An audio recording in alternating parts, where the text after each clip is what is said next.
আসসালামু আলাইকুম। কেমন আছেন সবাই? আশা করছি আল্লাহর রহমতে সবাই অনেক অনেক বেশি ভালো আছেন। আলহামদুলিল্লাহ, আমরা অনেক ভালো আছি। ভিডিওটা শুরু করেছি বিকেল থেকে, মানে সন্ধ্যার কিছুক্ষণ আগে থেকে। এই যে ছাদ বাগানটা আপনাদের দেখিয়ে দিচ্ছি। আমরা মা মেয়েকে নিয়ে একটু ছাদে গেছিলাম। ভাবলাম ছাদ বাগানটা একটু আপনাদের সঙ্গে শেয়ার করি, এই আর কি।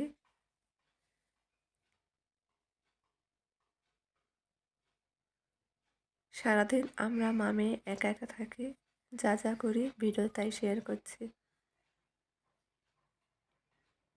বাবাকে ছাড়া মেয়ের দিন কেমন কাটে ভিডিওতে তাই দেখতে পারবেন।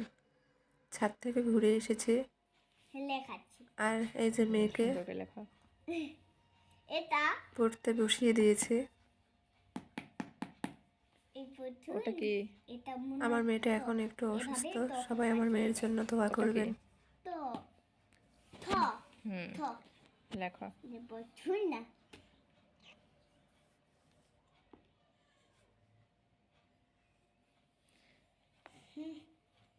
টিভি লিখেছি।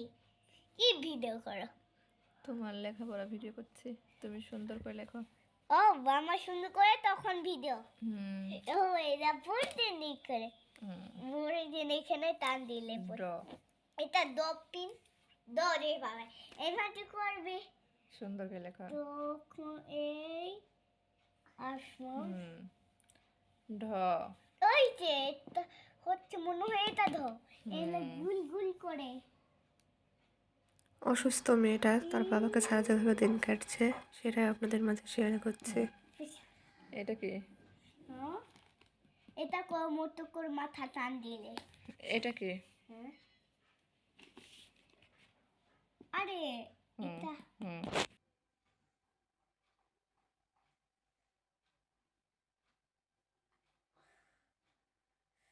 মূর্ধন্য এটা মূর্ধন্য পুট করে যদি আমার মামের ভিডিওগুলো আপনাদের ভালো লাগে তাহলে অবশ্যই চ্যানেলটি সাবস্ক্রাইব করে চ্যানেলের পাশেই থাকবেন। সন্ধ্যাবেলায় দুধ জাল করতে বসিয়ে দিয়েছিলাম মেয়ের জন্য। ভাবলাম মেয়েকে দুধ দিই, কিন্তু দুধটা কোনো কারণে ফেটে গিয়েছে, নষ্ট হয়ে গিয়েছে। ভাবলাম ছানাটা নষ্ট করবো কেন, এই ছানা দিয়েই রসগোল্লা তৈরি করে দেখি হয় কি না। যেহেতু ছানার পরিমাণ কম ছিল, সেজন্য ছানার মধ্যে 1 টেবিল চামচ সুজি, 1 টেবিল চামচ ময়দা আর সামান্য পরিমাণ বেকিং পাউডার দিয়ে খুব ভালোভাবে মিশিয়ে নিয়েছি। মিশানো হয়ে গেলে এখানে ঘি দিয়ে ভালোভাবে শুকনো উপকরণটা মাখিয়ে নিচ্ছি।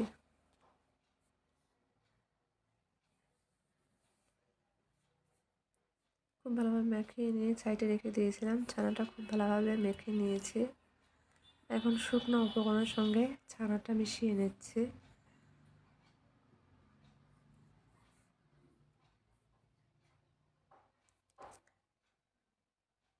খুব ভালোভাবে মিশিয়ে নেওয়া হলে হাত পরিষ্কার করে এসে ছোট ছোট রসগোল্লার বল তৈরি করব।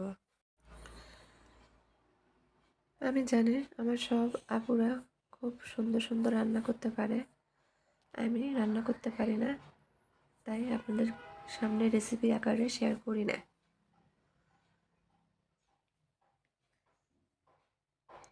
তারপর ঘরে যেগুলো রান্না বান্না করি, যেহেতু আমি ভিডিও করি, সেগুলি একটু আপনাদের মাঝে শেয়ার করার চেষ্টা করছি। রসগোল্লার বলগুলো তৈরি করা হয়ে গেছে।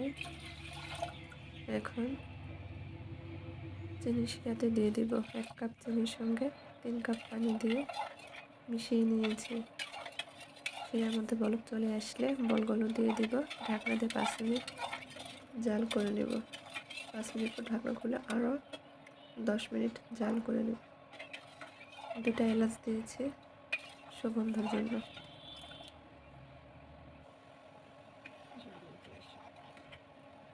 আপনারা অনেকেই ভিডিও দেখছেন, কিন্তু কেউ আমাকে সাপোর্ট করছেন না। দয়া করে সবাই আমার চ্যানেলটিকে সাবস্ক্রাইব করেন। প্লিজ সবাই আমাকে একটু ভালোবাসা দেন। আপনাদের ভালোবাসা খুব খুব খুব দরকার।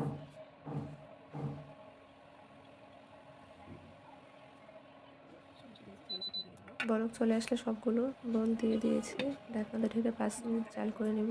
5 মিনিট পর ঢাকনা খুলে আরও 10 মিনিট জাল করে নিলেই রসগোল্লা তৈরি হয়ে যাবে। আর আমি একটু অসুস্থ হয়ে গেছি, তাই কণ্ঠটা এরকম শোনাচ্ছে।